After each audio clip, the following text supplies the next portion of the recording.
I'll be honest with you. I always thought I was the dependable type. Not flashy, not the guy who's the life of the party, but I show up for my family, for my job, for everything that matters. My name's Owen Hayes. I'm 46, been in IT most of my adult life. If you know anything about Seattle, you know there's no shortage of tech, jobs, or rain, and I've seen plenty of both. We live in a quiet suburb east of the city, house with a yard, a couple old maples out front, the kind of place where kids ride bikes in cul-de-sacs and neighbors wave when they drive by. It's not the big, modern mansion you see in those glossy magazines, but it's home. And for a long time, that was enough. My wife, Martha, is 42, works at an architectural firm downtown. Smart, sharp, you know the type. The person everyone asks for advice, but who never really asks for help herself. She's always been the planner in our family. The one who knows when the school play is, who needs a dentist appointment, when the bills are due. Honestly, half the time I feel like she's keeping the whole operation running, and the rest of us are just along for the ride. We've got 2 kids. Zach, our son, is 13. He's at that age where everything's cringe, and he spends most of his time in his room with his headset on, playing games with friends I've never met. And Lily, she's 9. All energy and questions and wild hair, always losing her shoes and then blaming the dog. I work from home. Started as a pandemic thing, but then my company decided to keep it permanent for my role, which means a lot of hours at my desk in the spare bedroom, muted conference calls, and occasionally catching the kids fighting over the last bagel in the kitchen. Life, for the most part, felt stable. It wasn't perfect, but nothing ever is. We had our routines: breakfast in the morning, sometimes together, sometimes more like ships passing in the hallway. Weekends at the soccer field or at Lily's dance recitals. We'd do Sunday barbecues if the weather held out, and sometimes Martha and I would even manage a date night. I'm not saying we were the perfect couple, far from it, but we made it work, and I really thought we were solid. The kind of family other people maybe looked at and thought, they've got it figured out. But you know the thing about routines? They have a way of hiding cracks until one day you trip over them. At first, it was small stuff. Martha started getting home later from work. I'd text her at 6, "Everything okay? Should I save you some dinner?" She'd reply, "Stuck at the office. Don't wait up." Sometimes she'd mention last-minute deadlines, some client who needed plans redrawn before morning. And I believed her. Why wouldn't I? But then it started happening more often. Some weeks, she'd have back-to-back late nights. I'd help the kids with homework, get them into bed, clean up the kitchen, all the stuff we used to split. And I told myself, hey, everyone gets busy. Maybe the firm's just piling on. Seattle's growing fast, right? Maybe it's just that. I didn't want to make a big deal out of it. She'd worked hard to get where she is. She deserved the promotion, the big projects. Besides, we'd been through worse layoffs, sick kids, a flooded basement one summer that wiped out half our savings. We always came through together, but it wasn't just the hours. Martha started acting different, guarded, distracted. Her phone, which used to live face up on the counter, was suddenly always in her pocket or flipped over. She was dressing up more too, not in a way I could really pin down, but just different. A little more careful, a little more effort. I remember joking once, "Big meeting today?" She just smiled, kind of distant, and said something like that. You know what the weirdest thing is? I never thought of myself as the jealous type, but there were nights I'd lie in bed, listening to the garage door open at midnight, and wonder if I was missing something. But then she'd come in, tired, maybe a little frazzled, and she'd smile at me like everything was fine. So I pushed the doubts aside, told myself I was just tired, maybe a little insecure because she was busy, and I was, frankly, just boring. She'd curl up on the couch with her laptop, answering emails, glass of wine balanced on the armrest, and I'd be the one folding laundry, feeling like the world's least interesting husband. But hey, I thought, this is just what marriage looks like after 20 years. A little distance, a little routine, but nothing worth losing sleep over. And that's what I kept telling myself. The truth is, I didn't want to see the cracks. I wanted to believe we were solid, that I was the dependable one, and my family life was as real as it felt all those years. Maybe I was naive, or maybe that's what love looks like after enough years, faith, even when the signs are there. Either way, that's how it started for me. Not with a bang, not with some dramatic confrontation, just little things, chipping away at what I thought I knew. And looking back, I wish I'd paid attention sooner. But at the time, I was just trying to keep our life together one day, one ordinary routine at a time. It's funny how you can live with someone for half your life and still miss the signs, at least at first. But the thing about suspicion is, once it finds a crack, it spreads fast. And I'll be real, the cracks started getting wider. It was in the little things. Martha had always been organized, sure, but now it felt like she was hiding. Her phone used to be an afterthought, tossed on the table, lost under a pile of mail. Lately, That thing was glued to her hand, locked tight, face down, always set to silent. She'd get texts and tilt the screen away, thumb flying as she shot back, replies with a little too much urgency. If I even glanced over, she'd pull the classic move. Work stuff, nothing interesting. And she'd smile, but her eyes never quite met mine. Her style changed too. She started dressing up, not business casual, but almost like she was heading out on a date. Tighter jeans, bright lipstick she hadn't worn in years, heels even on days she said she'd be stuck in the office until midnight. Maybe it's petty, but after 2 decades together, you notice these things. It's like some part of your brain starts keeping score, even if your heart doesn't want to. One Thursday night, her firm threw a big after-hours party at a rooftop bar downtown. She insisted I come, said it'd be good for us to be social, which, honestly, should have been my first red flag. I put on my best button-down, even ironed it, which is saying something, and tried to look like the kind of guy who belonged at a party with architects and developers. It was the usual. Tiny appetizers, expensive cocktails, people bragging about their latest projects. I floated around, tried to keep up, mostly just waited for Martha to finish making the rounds so we could go home. And that's when I overheard it. 2 of her colleagues, women I barely knew, were laughing in the corner, glasses of wine in hand. One of them said, "Oh, please, that's nothing. You should see Jolene's book club. Now that's where the real stories happen." The other laughed, nudged her. "Yeah, book club. Right. More like Desperate Housewives Anonymous." They kept going, not noticing me listening. Talked about ladies' nights that were anything but how some of the women in their office would disappear for hours, have a little too much fun, as one of them put it, and come back glowing. They joked about husbands being clueless. Men never see it coming, do they? The whole thing felt a little too close to home. I tried to laugh it off, but my gut twisted. Was it just an inside joke, or was there something I wasn't supposed to hear? I caught Martha across the room, her arm linked with a client, laughing at something he said. And for a second, I felt like an outsider at my own life. On the drive home, I asked, "You ever go to any of these book clubs people keep joking about?" She shook her head, eyes on the road, said, "Nah, that's just gossip. Jolene's book club is a joke, wine and chick flicks, nothing wild." I wanted to believe her. Really, I did. But that night, after the kids were asleep, I sat alone in the kitchen and stared at my phone. Thought about all those late nights, the new clothes, the locked phone, the way she barely touched me anymore, except when the kids were watching. That's when I decided to talk to Michael.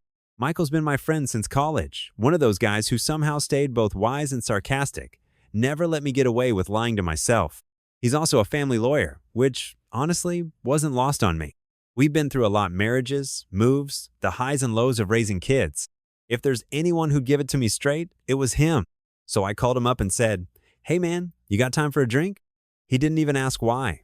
Just said, "I'll meet you at O'Malley's in 30. We sat at the bar, watched the Mariners lose again on the TV. I told him everything, or at least enough, about Martha's late nights, the phone, the jokes at the party, the way my gut wouldn't let it go. Michael listened, didn't interrupt, just let me get it all out. When I finished, he took a sip of his beer and said, "Look, Owen, you know I've seen it all, most of it uglier than what you just described. But here's the thing, you start chasing shadows without evidence, you'll drive yourself crazy, and maybe wreck your family over nothing."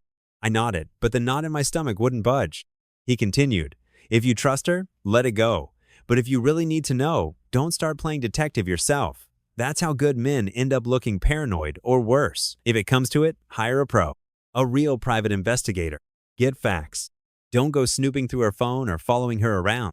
If you cross that line, there's no coming back."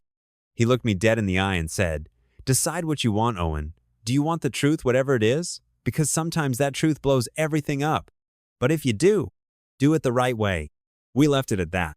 I went home and lay awake for hours, listening to Martha's soft breathing beside me, wondering if I'd ever really know the woman I married. The doubts were getting harder to ignore. And for the first time in a long time, I wasn't sure if I even wanted the answers I was looking for. You ever do something you thought you'd never do? I'm not talking about skydiving or bungee jumping. I mean that one line you always swore you'd never cross, until suddenly it's right there in front of you, daring you. For me, that line was hiring a private investigator to watch my own wife. It wasn't easy. Hell, it made me feel like a failure before I'd even started. But I couldn't get Michael's words out of my head. Get facts. Do it the right way. And the truth was, I just couldn't keep pretending. The doubts were eating me alive. So, a couple weeks after that night at O'Malley's, I found myself sitting in the cramped little office of Carl Mason, private investigator. You know the type ex-cop, gray at the temples? Nothing surprises him anymore. His place was tucked between a payday loans office and a Vietnamese takeout spot, the kind of building you only notice when you're desperate. He listened to my story, didn't react, just took a few notes and asked questions.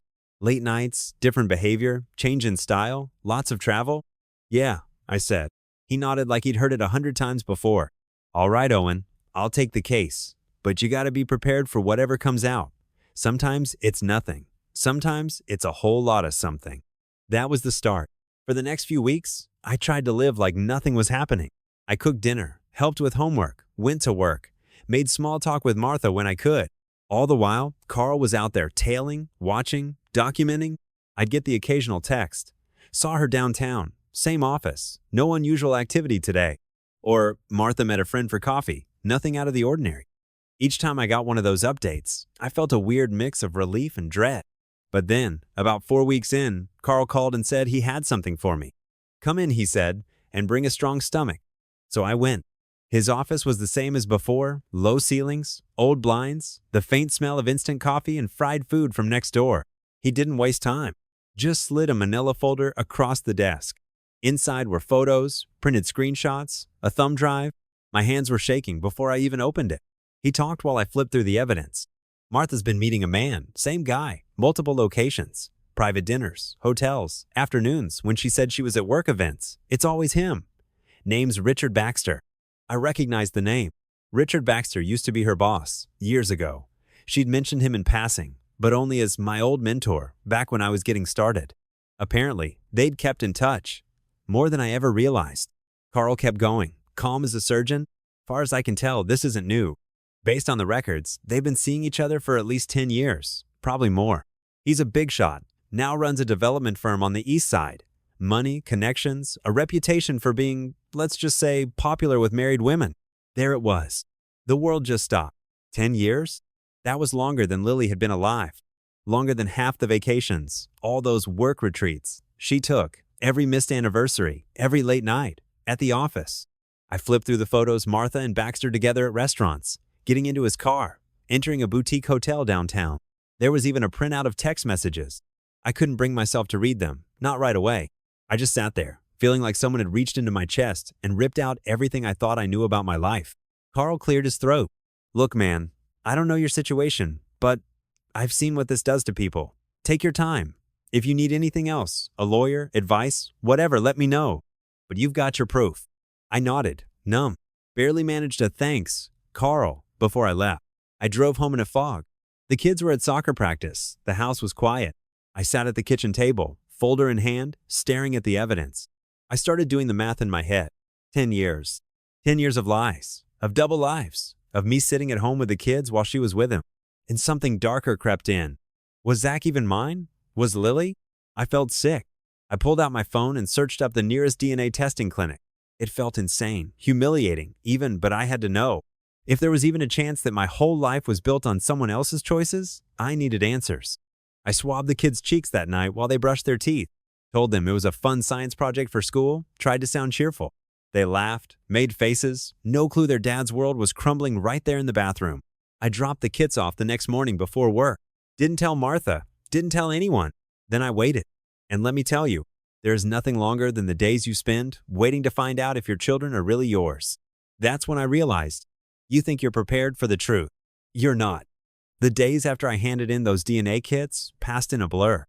If you've ever waited on a life-changing answer test results, a verdict, some moment when you know everything could flip, you know what I'm talking about. Time doesn't move.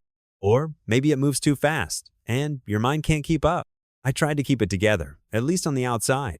Made breakfast, packed the kids' lunches, did the little things that give life structure. But inside, I was a mess. There's this weird, hollow space that opens up when your trust is broken. You think you know someone. You build a whole world with the man grocery run. One school night, one, love you, honey, at a time. And then suddenly, every memory has a question mark stapled to it. Was that vacation really about family? Or was it just an excuse? Was she thinking of him on our anniversary? Were those girls' weekends ever just girls? I started replaying it all, night after night. Every late night at the office, every quiet stretch where she seemed lost in thought. Every time I caught her looking at her phone and smiling, then glancing away when I noticed. Even the little things, like how she kept a certain bottle of cologne in the guest bathroom. She said she got it for me, but it was never a scent I wore. The worst part? I realized how hard I'd worked to justify it all. I'd convinced myself it was normal for couples to drift, for busy lives to get in the way. I chalked it up to stress, to Martha's career, to my own failing. Not once did I stop and ask myself if I was just ignoring the obvious. Honestly, I felt like the world's biggest sucker. But it wasn't just the betrayal that got to me.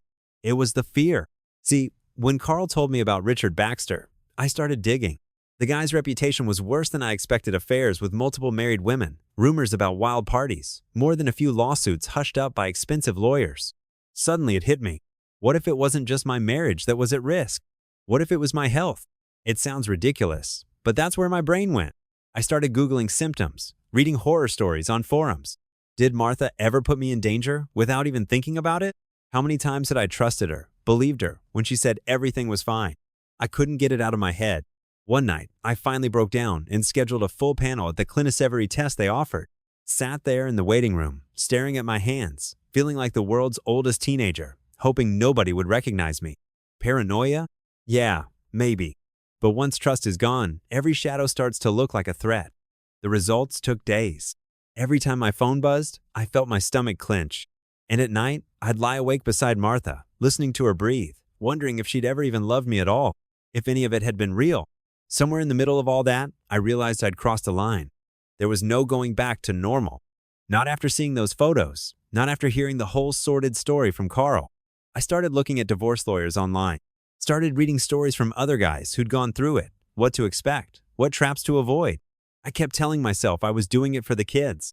But the truth is, I was doing it for me. Because living like this, waiting for the next lie, the next betrayal, wasn't living. It was just surviving. I kept up the act for Zach and Lily. Still made dinner, still drove them to school. But every minute I spent around Martha, I felt myself getting colder. Less angry, more numb. You know what the hardest part was? Admitting to myself that it was over. No more, maybe we can fix this. No more, just a rough patch. Once trust is gone, it's not a marriage anymore. It's just paperwork. That was the decision, right there in the quiet. No big blowout, no final argument. Just a simple, brutal acceptance. It's done. I was done pretending. And whatever came next, at least it would be the truth. The email from the clinic came on a rainy Wednesday morning. I'd been checking my inbox so often, the refresh button was practically worn out. Subject line: paternity results, confidential. I opened it, hands sweating, already bracing for the blow. I read the summary twice, just to make sure I wasn't imagining it. Both Zach and Lily, they were mine. No question, no doubt. For a second, I just sat there feeling this strange wave of relief and heartbreak at the same time, as if I'd been given back something precious, and it still somehow didn't make things right. I had my answer, but none of it changed what Martha had done. That night, after the kids were in bed, I decided it was time. No more pretending. No more letting her wriggle out of the conversation. She was in the kitchen, laptop open, sorting through bills. I just blurted it out. "We need to talk, Martha." She looked up, frowning, probably annoyed I was interrupting her spreadsheet. "About what?" I held up the folder, Carl's report. She stared at it, eyes wide. Didn't even try to act confused. For a long second, neither of us said anything. Finally, she managed, "What is that?" "You know exactly what it is," I said quietly. "All the late nights, all the work trips. 10 years, Martha. 10. With Richard Baxter." Her face went pale. At first, she tried to brush it. Off got defensive. "You're being ridiculous. Richard's just an old friend. You're letting your imagination." I cut her off. "I've seen the photos, the messages. You don't need to lie." That's when it broke. She slumped in her chair, stared at her hand. "Fine, yes, we've been seeing each other. But it's not what you think. It was just, I don't even know how it started, Owen. I was lonely. The job was so much pressure. I felt invisible here. Richard, he made me feel alive again." She rambled, voice getting thin, full of excuses. Talked about her career, about feeling trapped, about hitting 40 and wondering what she'd missed out on. She tried to blame the grind of marriage, the kids, even me for being too predictable. I just sat there and listened. Honestly, I wasn't even angry anymore. I'd already run out of anger, burned through it weeks ago. Now, all I felt was tired and, strangely, clear. When she finally stopped, I said, "Whatever you think this is, Martha, it's not about me. You made your choices. I covered for you. I gave you every chance to be honest, and you took advantage of it. I can't fix this for you. I'm done." She started to cry, then quiet at first, then louder, like she couldn't stop. I didn't raise my voice, didn't slam the table or storm out. The kids were asleep upstairs. I owed it to them, at least, to keep things from turning into a war zone. "I'm calling Michael," I said. "I want this to be as clean as possible for Zach and Lily. I won't keep them from you, but I'm going for custody. They need stability. And right now, I'm the one who can give them that." She nodded, not even arguing. I could see the fight was gone in her, replaced by guilt, exhaustion, maybe a little relief. Honestly, I couldn't even tell anymore. The next day, I called Michael, told him everything, no holding back. He listened, said all the right things: legal strategy, documentation, how to shield the kids from as much of this as possible. He told me to gather every bit of evidence, to keep things civil with Martha, and not to let my guard down. It wasn't the conversation I ever thought I'd have with my best friend. But if I learned anything in the last month, it was this. No matter how bad it gets, you keep your head. You do what needs to be done for your kids. And you never, ever let yourself become the villain in their story. This wasn't the future I wanted. But at least now, I was moving forward one brutal step at a time. After that first, brutal conversation, everything at home shifted. It was like the temperature in the house had dropped 10 degrees overnight. Martha and I moved around each other in the kitchen, silent, careful, pretending for the kids, but fooling no one. I started gathering everything I'd need for the divorce bank statements, texts, emails, copies of Carl's report. It felt like building a case against someone I'd spent half my life trusting. Every old vacation receipt, every time-stamped message, each one was another nail in the coffin of our marriage. It was exhausting, but I didn't let myself stop. Michael said, "Document everything. Even the stuff that seems small now, you might need it later." So I did. The hardest part? Trying to keep the kids out of it. But even at 13 and 9, Zach and Lily knew something was up.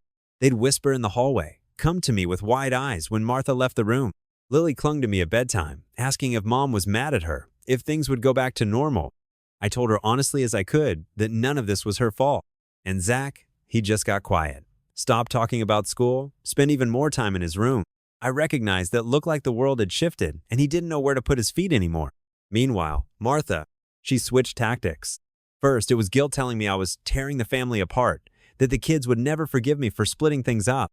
She'd corner me when the kids weren't around, voice trembling, say things like, "How could you do this to us?" To them? She even tried to use old memories, bringing up the good years, family trips, the Christmas mornings before everything got complicated. I'd feel that tug, that instinct to fix things, but I knew better this time. I wasn't the one who broke us. And I wasn't going to let her rewrite the story, no matter how much it hurt. It got worse when the kids were around. She'd hover in the kitchen, suddenly affectionate, making pancakes on a Tuesday morning, promising movie nights or ice cream runs if only Dad would stop being so angry. I could see the confusion on their faces. It burned, watching her use them like bargaining chips. But I bit my tongue. Every time I wanted to snap, I reminded myself, don't give her ammo. Don't let the kids see you lose control. Then, just when I thought I'd seen every angle of this mess, another truth dropped. Carl called me one afternoon, voice flat. "There's something else, Owen. Thought you should know Baxter didn't work alone." His sister, Stephanie, she's the one who set up hotel reservations, handled Martha's excuses at work, even helped cover tracks with the kids when Richard couldn't make it. This went deeper than I thought. Stephanie. I remembered meeting her once or twice. At firm events, she'd always seemed friendly, harmless even. Turns out, she'd been helping them hide the whole time. It was a new kind of betrayal, a fresh sting. All those times I'd wondered how Martha got away with it, how nobody seemed to notice and know it made sense. They'd built a system, a whole secret world running right under my nose. The anger hit me in waves. I'd be fine one minute, numb the next, then suddenly so mad I'd have to leave the house just to breathe. But then I'd come home, see the kids, and know I couldn't let the rage take over. I wish I could say I stayed calm through all of it. Truth is, some days I barely held it together, but I never lost it in front of Zach or Lily. I wouldn't let them see me shattered, no matter how close I got. If there's one thing this mess taught me, it's that you don't get to pick the storms life throws your way, but you do get to decide how you walk through them. And I decided I was going to get my family through this, whatever it took. Filing for divorce was easier than I expected and harder than I imagined. Easier, because Michael had everything, ready every document, every photo, every message I'd spent weeks collecting. Harder, because the second I signed those papers, it felt like the life I'd built was slipping right through my fingers. There's something surreal about the legal process. You walk into an office, answer a few questions, hand over a stack of papers, and just like that, a whole chapter of your life starts closing. No shouting, no dramatic scenes, just signatures, court dates, and a growing pile of paperwork. The hardest part wasn't the forms. It was telling the kids. I waited until a Saturday afternoon. Lily was at the kitchen table, coloring. Zach was scrolling on his phone, pretending not to listen but hearing every word. Martha stood nearby, arms folded, face unreadable. I sat down, heart pounding, and just said it straight. Things are going to be different from now on. Mom and I aren't going to live together anymore. You'll have two homes, but you'll never have to choose between us. I'll always be here. Nothing can change that. Lily looked up, eyes wide. Are you leaving us? No, sweetheart, I said, my throat tight. I'm not going anywhere. You'll see me every week, just like always. And when you want to talk to me, you call me day or night, anytime. Zach didn't say anything at first. He just nodded, lips pressed tight, like he was holding everything in. I wanted to reach out, to hug him, to make it better. But all I could do was promise that I'd never let them go through this alone. Martha broke the silence. I'm going to stay with Richard for a while. But you'll both come visit, and we'll figure out a schedule together. Lily blinked. Is he nice? Martha hesitated. He's someone I've known a long time. I hope you'll give him a chance. I bit my tongue. No way I was going to drag the kids into adult messes, not now. Not ever. Word spread fast. By the end of the weekend, even Martha's mom, Carol, knew what had happened. She called May, her voice shaking, angry and sad all at once. I can't believe Martha would do this, Owen. I'm so sorry. If you need anything, if the kids need anything, you call me. You're still family to us. Don't let her choices make you doubt that. I thanked her, holding back tears. Funny how sometimes the people you least expect show up when you need them most. The first week after Martha left was, honestly, it was brutal. The house felt empty in a way I can't explain. There was no noise, no footsteps upstairs, no one fighting over the remote. I'd wake up, make breakfast for 3 instead of 4, stare at the empty chair at the table. Some nights I'd catch myself waiting for Martha to pull into the driveway, forgetting, just for a second, that she wasn't coming home. I tried to fill the silence. Laundry, dishes, old photos packed away into boxes. Anything to keep my hands busy, to keep my mind from circling back to everything I'd lost. But grief, it turns out, doesn't care how many chores you do. It just sits with you in the quiet, heavy, and unmovable. And yet, even with all that loss, there was something else, too. A sense of relief, sharp as it was. The fighting was over. No more secrets. No more pretending. Just me and the kids. Starting over. And somehow, that had to be enough. The first thing I learned about single parenting was that mornings got a whole lot busier. It wasn't just pouring cereal and making coffee for myself anymore. Now it was waking Zach and Lily up for school, finding socks that matched, making sure lunches didn't end up as just bags of chips and a single, sad apple. I even started packing little notes for Lily, just a, have a great day, or a silly doodle. She started saving them, lining them up on her windowsill. We found a new rhythm, the three of us. I'd drop them at school on my way to work, then come home early enough to help with homework or start dinner. Sometimes we'd eat at the table, sometimes sprawled on the living room floor with takeout, watching whatever show Lily was into that week. It was messy and imperfect, but it was ours. What surprised me was how much Zach and Lily stepped up. Zach started helping with chores without being asked. Lily would hang around the kitchen just to talk, her questions coming fast and wild, sometimes about school, sometimes about why families break apart. We talked a lot in those weeks. Not just about rules or schedules, but about feelings. One night, Lily asked me straight out, "Why did Mom leave us?" I took a deep breath and told her the truth, or at least the part she needed. Your mom made some choices that hurt our family. That wasn't okay, but she still loves you, and I know you love her. Nothing will ever change that. Zach listened quietly, then said, "Are you mad at her?" I didn't lie. "Yeah, buddy, I am, but that doesn't mean you have to be. She's your mom, and that's forever. I'll never get in the way of that." Those conversations, honest, sometimes painful, became the glue that held us together. The court process, honestly, was less dramatic than I feared. Michael guided me through every step: paperwork, hearings, even the little details I wouldn't have thought about. Martha didn't fight.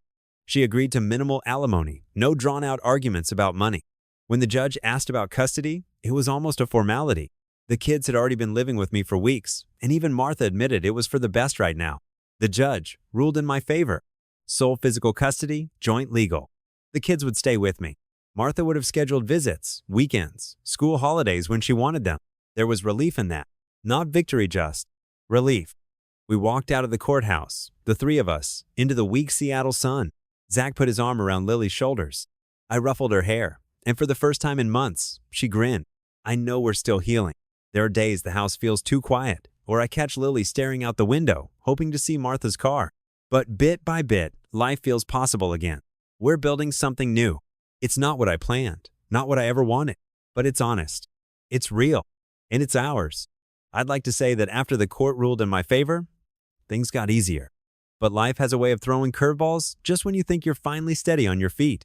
The first sign of trouble was a phone call from a blocked number. I almost didn't answer, but something told me to pick up. "Owen," came the voice, smooth, controlled, and unmistakably Richard Baxter. "I hear you're still making waves. Maybe it's time to stop airing family business all over town." I couldn't help but laugh dry, tired, not amused. "Maybe it's time you mind your own business, Richard." He didn't like that. "You want to keep your kids, your reputation, your job? I'd suggest you think carefully about what you say next. Seattle's a small town if you make the wrong enemies." I hung up. I knew better than to let him rattle me. Guys like him thrive on fear. Still, I changed my passwords, warned Michael, made sure the kids' schools had my updated contact info, just in case. Part of me hated that it had come to this, but after everything, I wasn't about to let intimidation shake me. Then things got even messier. Martha stopped showing up to her visits. First one weekend, then another. She didn't answer texts, didn't call. Lily started having nightmares, waking up, crying for her mom. A week later, I got a call from Carol, Martha's mother. She was crying so hard, I could barely make out her words. "It's Martha. She had a breakdown, Owen. They've admitted her to the hospital." I sat down, hard, suddenly dizzy. Even after all the anger and betrayal, part of me still cared. You don't just turn that off. Carol asked if I'd bring the kids to visit. I said I'd come alone first. Walking into the hospital was surreal. Sterile white walls, the constant beep of machines. I found Martha in a quiet room, hair pulled back, eyes red-rimmed but alert. For a moment, neither of us spoke. Finally, she said, "You didn't have to come." I shrugged, sat by the bed. Somebody had to. She stared at her hands. I ruined everything, didn't I? There it was, the question I dreaded and expected. I took a breath. "You hurt a lot of people, Martha. But I'm not here to rub it in. You need help, and the kids need their mother, even if it's not in the way they used to have you." She started crying, quiet, broken sobs. "I'm sorry, Owen, for all of it, for lying, for cheating, for leaving you to pick up the pieces. I don't even know how to fix myself, let alone what I did to our family." I sat there, not sure what to say. Part of me wanted to yell, to ask how she could do it, to get back every answer she'd never given me. But I just said, "Get well, Martha. That's all you can do right now. The kids are safe. I'll tell them you're trying to get better." She nodded, tears streaking her cheeks. "I miss them. I miss you too. I know I don't deserve it, but I do." I shook my head tired. Honest. I don't know what comes next. But I do know we're not enemies. We just lost each other along the way. There was nothing left to say. We sat together for a few more minutes, silent. I squeezed her hand, just once, then stood to go. Back home, I leaned on friends Michael, Carol, even a couple neighbors who dropped off food or offered to watch the kids when things got overwhelming. Zach and Lily needed me to be steady, and for the first time in a long time, I actually felt like I could be. Grief and anger hadn't disappeared, but there was something softer under it. Now compassion, maybe, or just exhaustion. Whatever it was, it kept me moving forward.